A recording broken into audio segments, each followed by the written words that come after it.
Mark. So I'll speak, but to slow us down into practice together, I'm going to begin with a nigun, a wordless melody. I invite you to hum along, to move gently, perhaps close your eyes and just allow sound and breath to bring us more close to the present moment.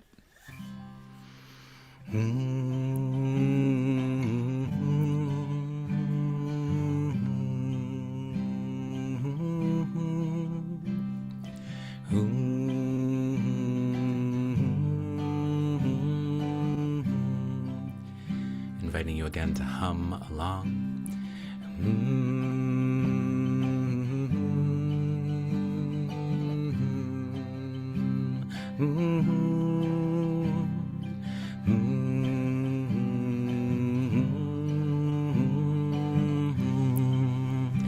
I'll move closer to the mic.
I was very happy to sign up for this January 2nd sit, the first of the new calendar year, because I know it's a time of newness, a time of resolution, a time of renewal. But do you know how hard it is to not prepare for a talk on what's new? Even or these few hours before knowing today's the day, what do I want to say about newness that's really fresh, that's really alive? And I couldn't have prepared to receive a poem that I'm about to read to you. I heard of the poet Dana Folds earlier last year, but this is the first day that I know this poem called Allow, and it ends exactly where I wanted us to begin. Allow. There is no controlling life. Try corralling a lightning bolt, containing a tornado. Dam a stream and it will create a new channel. Resist and the tide will sweep you off your feet. Allow and grace will carry you to higher ground. The only safety lies in letting it all in. The wild and the weak, fear, fantasies, failures, and successes. When loss rips off the doors of the heart, or sadness veils your vision with despair, practice becomes simply bearing the truth. In the choice to let go of your known way of being, the whole world is revealed to your new eyes. So I put that in the chat for you to revisit later. The choice to let go of your known way of being, the whole world is revealed to your new eyes. So the text or the idea that I wanted to share about this new year is from the daily prayer cycle, Hamchadesh B'tuvo B'chol Yom Tamid. We connect with the creator or the force of creation as the Mechadesh, the renewer, the one renewing, b'chol yom tamid, every day, all the time. And Chaim Volozhin makes the comment, tamid mamash, literally all the time, kol et verega, in each and every moment. Each and every moment there's something new. So maybe first beginning with a body scan. What is new? It's very often easy to find the old aches and pains, the habits of embodiment, but I really want you to inquire, even if it's something like the itch on your nose, the hand on the neck, the cold in the fingers, to notice what is new in your sensation at this moment.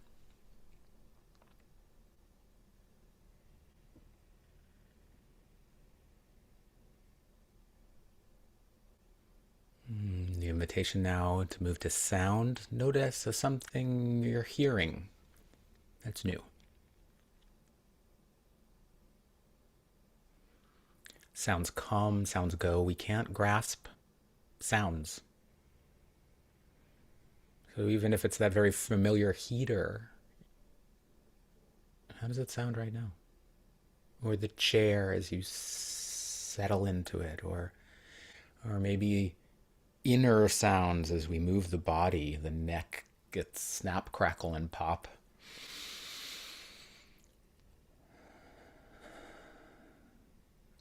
Bringing along sensation, bringing along sound, seeing something new. Maybe it's a face on the screen. Maybe it's the way the paint is discolored on the wall.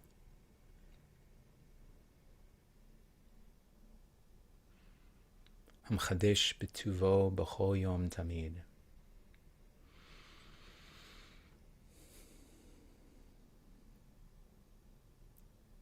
So the felt sense, the auditory sense, the visual sense.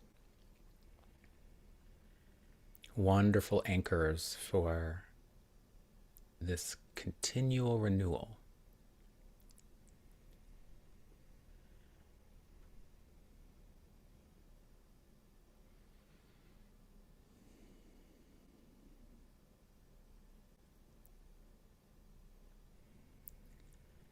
One of the ancient Greeks said, we never step into the same river twice.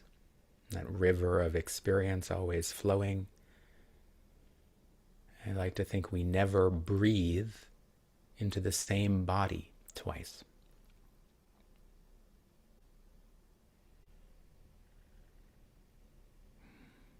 In the past 24 hours, your bones have generated 200 billion red blood cells. So on the next breath, what would it be like to breathe into the entirely new creation that is you?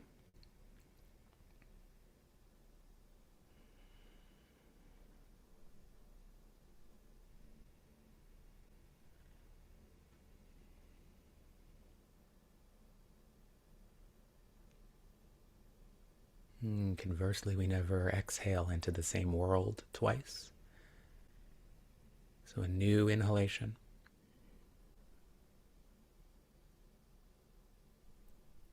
A new exhalation.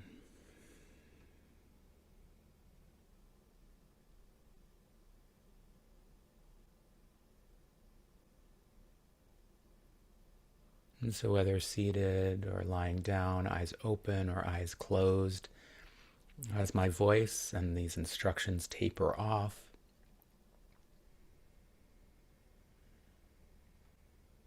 continuing to return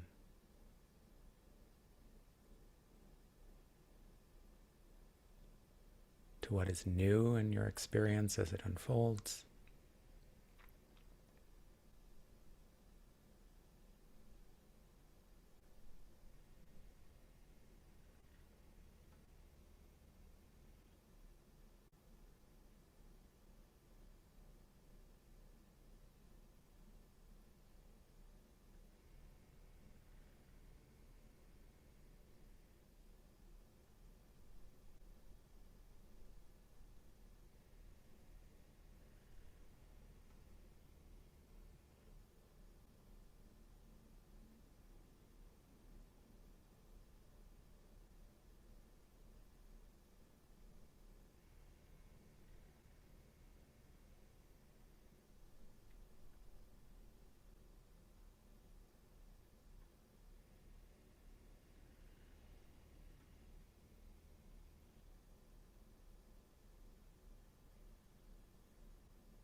Resist and the tide will sweep you off your feet. Allow and grace will carry you to higher ground. Allow what is ever new in your experience.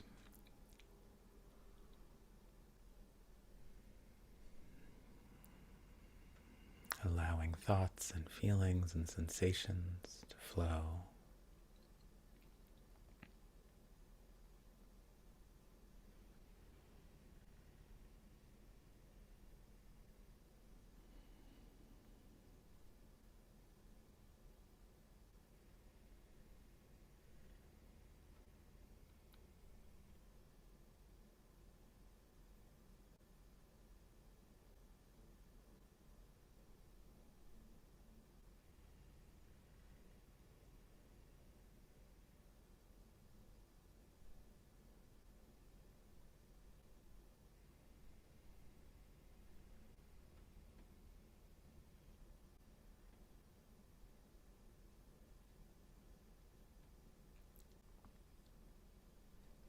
And if you find yourself in an eddy or a tide pool of something familiar, a familiar sensation, a familiar thought pattern, get curious. Really look at it carefully.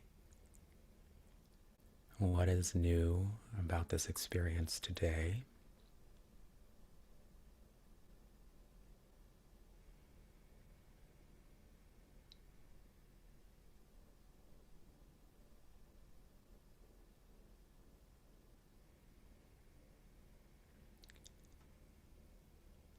Alertness is the hidden discipline of familiarity.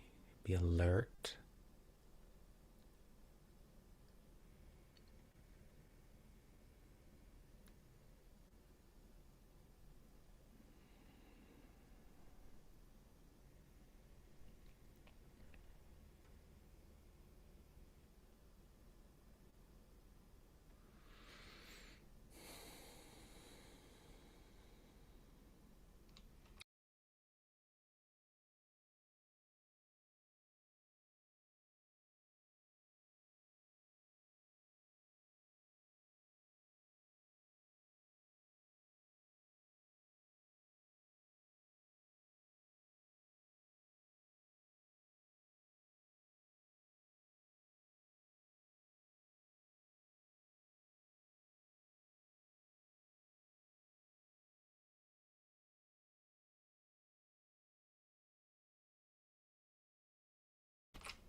Practice becomes simply bearing the truth. What is true in your experience of being you right now?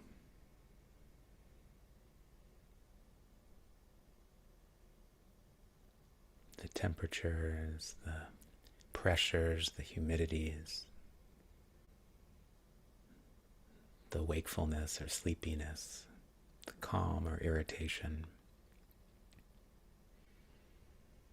What is new and true about you now?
How fresh is your attention to what is new now?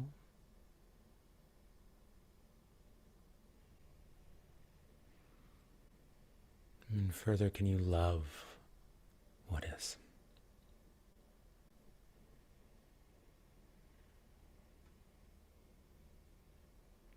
Can there be a sense of compassion or goodness for whatever is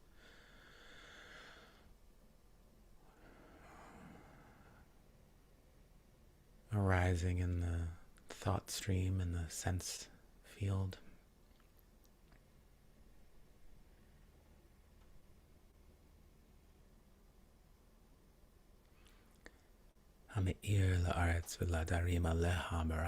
The world illuminated with compassionate light.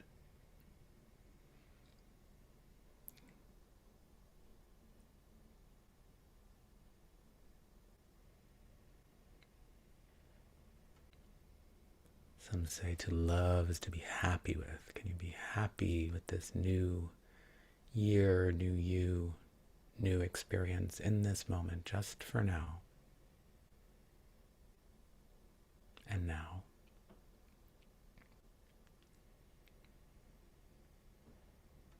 And now.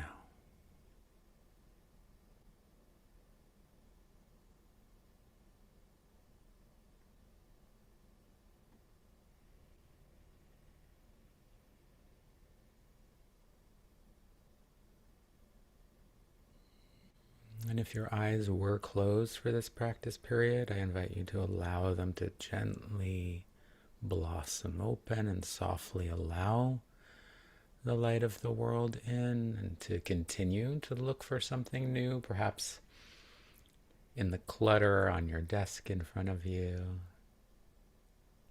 or a detail of some special object.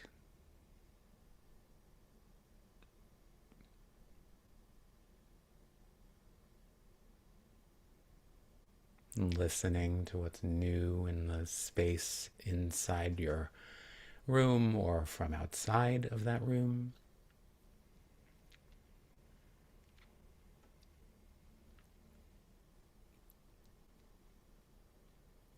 You may gently moving to sense the body. How is the body new in this moment?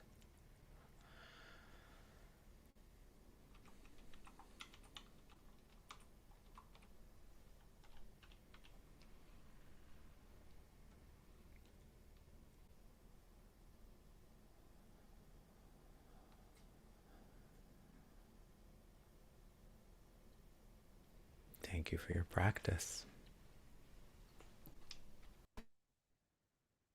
Thank you for leading us so beautifully, Shir Meira. So grateful to you, my friend. Thank you. Let's close and seal this beautiful practice today by directing the light of compassion towards those of us who are in mourning or observing a yard site today or in this season, or if it's your custom to join in the mourner's Kaddish, you're welcome to do so. And for those who are not reciting Kaddish, it's an opportunity to continue to practice by offering your compassionate support for those who are in mourning. Thanks to Harry for sharing the words of the mourner's Kaddish on the screen. You can put the name or names of those you're honoring in the chat now after I recite Kaddish. And please, you can unmute it this time. I'm actually feeling a little better. Yitgadal, Yitkadash, I'm up and about. Yama, Dibra, Chilute, Yamlich, Malchutem, Chayechon, Yamechon, Chaye, Bechol, Beit Israel, Gala, Iman, Ileha, Hishme, Rabba, Barach, Ne'elam, Well, I was thinking today we do the Tamari.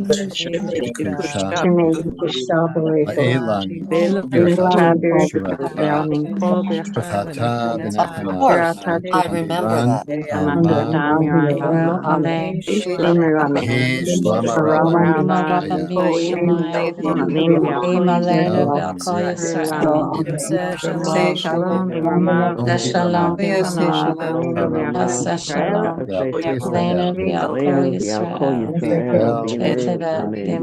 Amen. Well,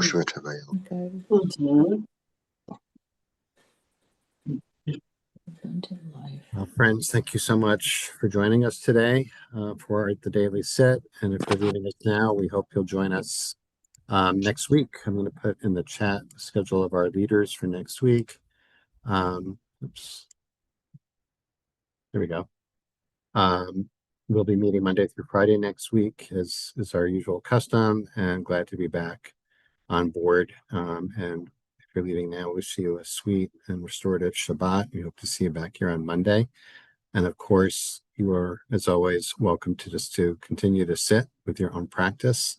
You can turn the sound off on your computer and just use the container of this community to support you in this ongoing practice, or you can join us for some conversation with our teacher today, Rabbi Shir Feit.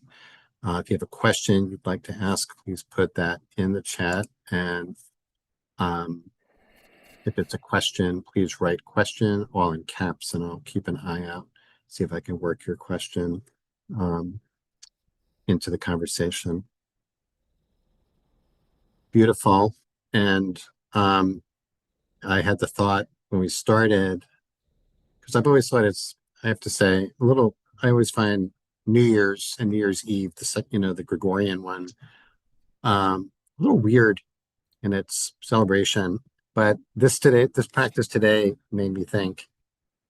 It provoked me to think about what is it that it touches in people, that this, and it struck me that it's very similar to what you were offering today, Shir Meira, of this newness, right? Something that resonates with people, that there's possibility of something new that they're touching into, that maybe it's expressed in various ways, but it taps into that. So I just thought about, well, then you pointed out that we have this beautiful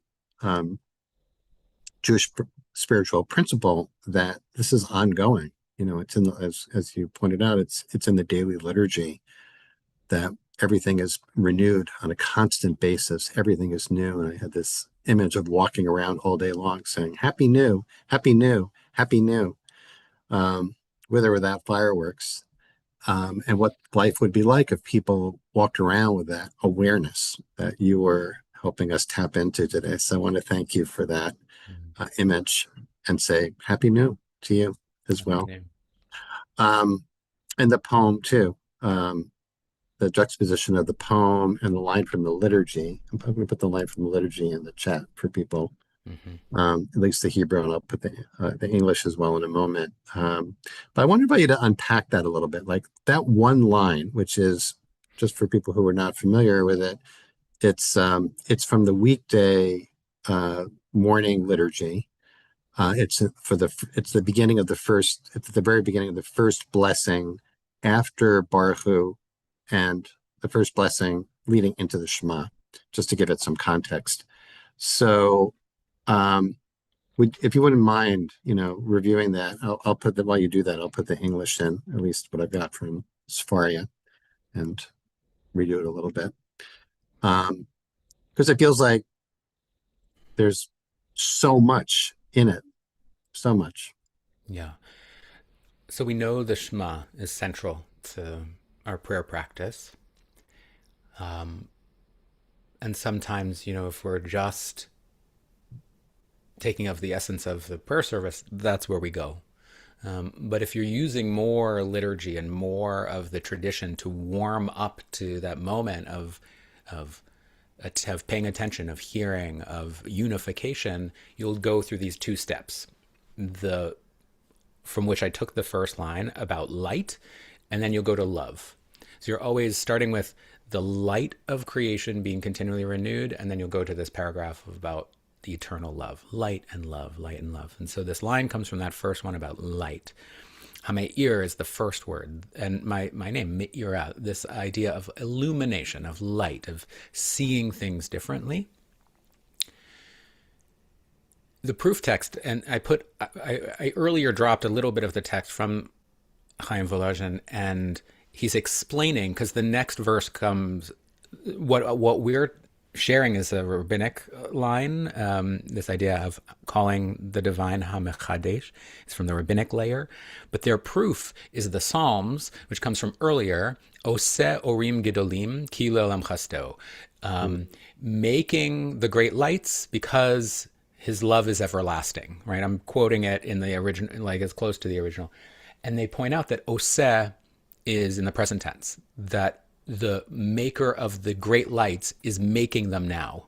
So I think I saw a comment in there, like, yeah, we know from quantum physics and solar fusion that the sun is constantly new, renewing itself, this inconceivable furnace of light. And somehow the poetic rabbinic mystical tradition taps into that. Like, oh, that stream of photons and heat and something nourishing is literally keeping us warm enough to stay alive. And that's the light we're first connecting to. And then I love that bridge to the next one is Ahava, is love. Ahava is an acronym, Aleph He, Bet He, or Hakadosh Baruch Hu. That love is the light of the divine, kind of causing things to flower, to manifest, to grow, to blossom in our experience, in the substrate of our lives, in our bodies on earth. So that's the beginning of unpacking some of that. That's a great unpacking. And I actually never heard that acronym for Ahava. So thank you for that. It's a chidush for me. Yeah. There's a great question from Esther Brandon in the chat that I want to bring in. And relate. Also, there was an earlier one about, someone who wrote, not a fan of happy new, but maybe happiness is overrated. I said, good new. The poem has that line about, I think, when sadness, I'm just paraphrasing now, when sadness kind of lifts the veil off your heart, or, when we're flooded with sadness or difficult emotions, that practice becomes just bearing the truth, which I thought also is like a great shorthand for this practice, right? What is practice? It is bearing witness to the truth, whatever that truth is, right? So Esther's question is about what's a thought about how to soften the truth as necessary or titrate it as need, so not to be flooded or overwhelmed by the truth, which is a great question. And seems to me like the flip side of that coin has to do with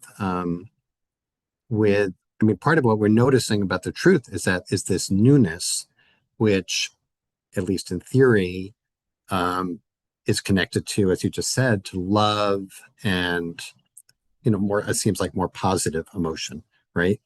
So we've got working with both, like facing simply bearing the truth, whether it's sadness, grief, shame, guilt, fear, pain, whatever challenging emotion. And then we have what are labeled the more positive emotions like gratitude and joy and passion, etc. Let's play around with that a little bit. Like, first of all, just dealing with the question.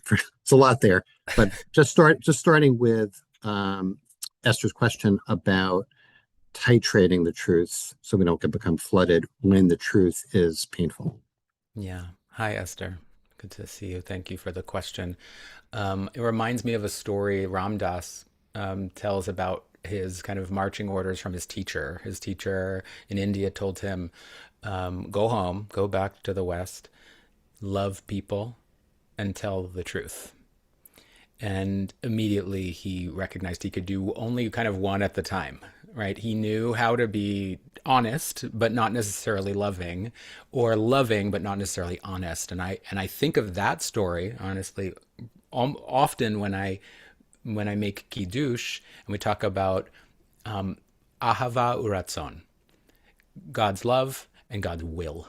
And sometimes the will of what's true, like the world we seem to be living in, is brutal. And we're talking, behind that, tempering the truth.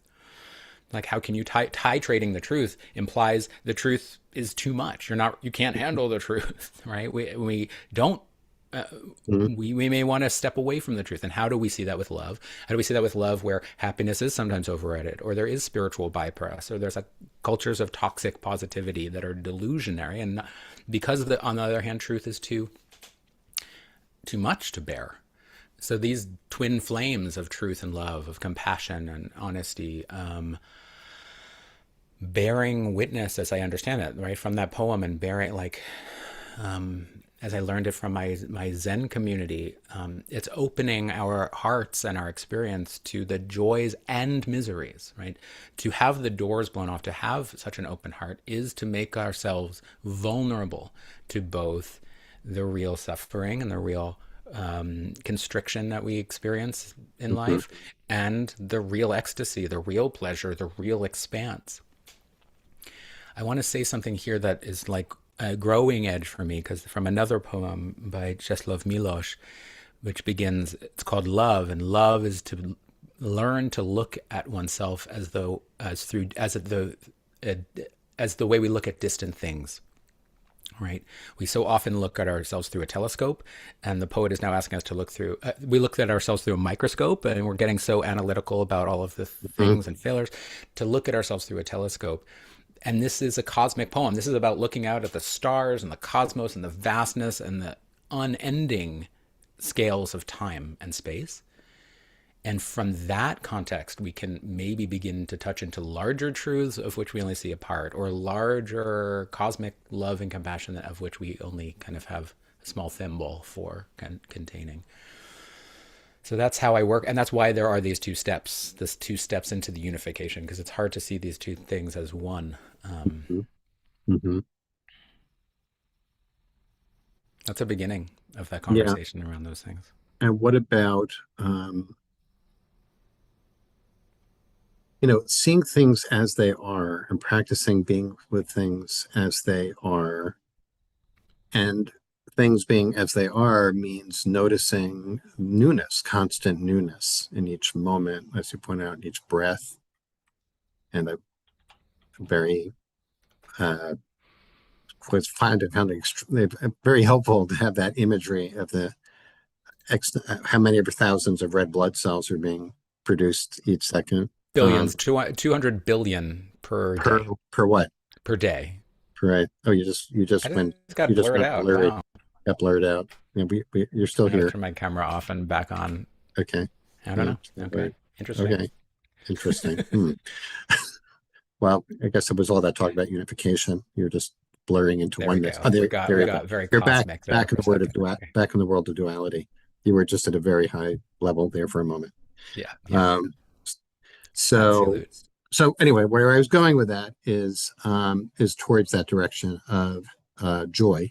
Um, what newness evokes at the same time that we notice that the difficulty of the truth of the moment when there's negative. I don't want to say negative, just say challenging emotions, right? Um, that at the same time there is newness and you know um, and joy, and so it almost feels as though it's the same coin, right? It's just the flip side of that same coin. And I've noticed that as well in grief. That is something for me. I'll speak like personally. For me, there is that sense of like a weird. Um, I'll just when I want to without judging without judging it. So it's just noticing that there is something of joy in grief and in painful emotions. And maybe this is pointing us in that direction, right? That there's the pain is coming from something, often something that has happened or is happening, but at the same time, there's something new unfolding that's unknowable. And that is a source of joy in some way. I'm not sure what to make of it. There's probably lots of different explanations for why there's something where there could be something that could be described as joy in grief, where that grief Yeah. leads into Yeah. joy. I think the poem talks to grief, and like when the doors are blown off your heart, of Right. loss and of the enormity of it. I think the overculture is very death phobic and grief averse. I realized also as I was giving over this teaching, I don't want to confuse newness with youth, because I think we also have like a youth obsessed culture. Things shouldn't mature. They shouldn't age, they shouldn't die. It's like it has to be new, fresh, and exciting. I don't think that's what chidush means here. I think as we time helps us ripen our capacity for understanding the value of things that are new and fresh. And I think there is something paradoxical if we have the courage and the context to open our hearts to fully grieve, then Mm-hmm. we also have all of that tremendous love and joy and blessing of what the value for which we're grieving represented, whether that's a person or an opportunity or things we didn't have. We can actually feel the yearning for that connection by also surrendering to those. Like you even couched, like, how do we talk about so-called negative, Right. affect? Right. It's such a duality. I think Buddhist psychology has helped me so much. Like when you practice tagging your experience in the Vedana of pleasant, unpleasant, neutral, you get really engaged with noticing a thought or a sensation, and whether you're pushing it away or grasping on it, and you continue to work with the flow, the constant renewal of your experience, that it's always changing, Mm-hmm. always becoming other.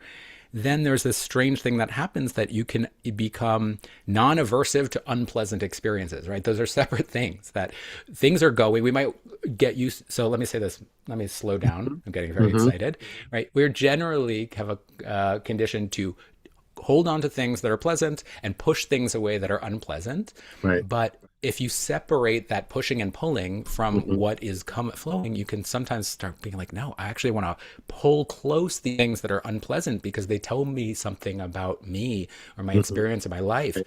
Right. Or it just becomes very interesting. Right. In very new worlds are created in that way. Right. I guess, and if also we create a Venn diagram of Jewish mysticism, what you're talking about, the overlap there is basically a non-dualistic theology, which says there's, God, the divine is in everything, and it's all inseparable. Even that we categorize this as pleasant, unpleasant, neutral, the divine is in all of them, and noticing the reactivity, right, to push away the unpleasant and to grasp and to, crave the pleasant, is our reactivity to it, but that we can, if we seek connection, that we can turn towards that unpleasant in that way. But it's also, like you said, just beautifully bringing together that liturgy, which is about living in the flow of the newness in some way. And there's a line in the poem actually that actually, she begins the poem by talking about, the impossibility of controlling the flow, right? Try to dam it, try to stop it up. It's just going to keep going. But if you allow it, she says, allow and grace will carry you to higher ground. So that's a line that I want to stick with me into Shabbat, of allowing it, right? As you helped us bring into actual experience and practice today, can lift us to higher ground, to a deeper connection, I guess, with the divine. So I want to thank you for all that, Shir. It's really special session today, as always. Grateful for you and all you bring.